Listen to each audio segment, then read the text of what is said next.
Баршаңызға қайырлы күн. Бүгін сіздермен өте дәмді кешкі асқа да түскі асқа да ұсына алатындай тағамның рецептімен бөлісемін.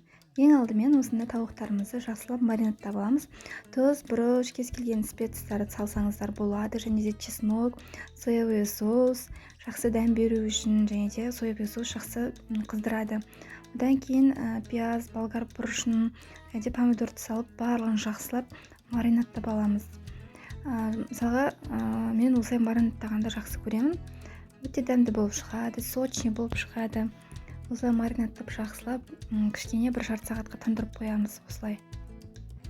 Жарты сағаттан кейін тапамызды осылай сармайдың көмегімен жақсылап майлап алып, одан кейін тауықтарымды орналастыра бастаймын. Дәл осы уақыттарда пешімді қыздырып қоямын.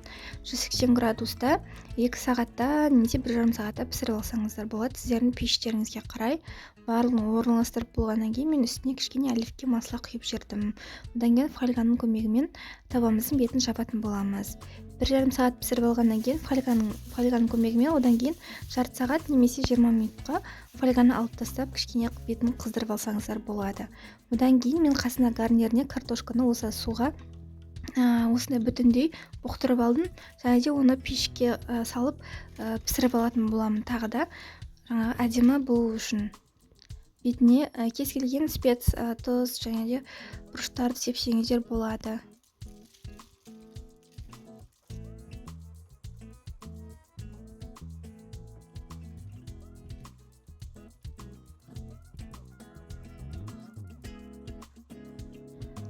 Сонымен біздің тауығымыз пісті, өте дәмді болып шықты, және де картошкаларымыз да духовкадан бір шығып, майға қызып, күшті болып тұр. Осылай тарелкаға орналастырып, үйдегі отбасыларыңызға, бала-шағаңызға ұсынсаңыздар болады. Баршаңызға рахмет. Дәл осы тағам түрін сіздер жасап көріңіздер, өте дәмді әрі сочный болып шығады. Менің каналыма тіркеліп кетуді ұмытпаңыздар. Баршаларыңыздың қолдауларыңызды күтемін.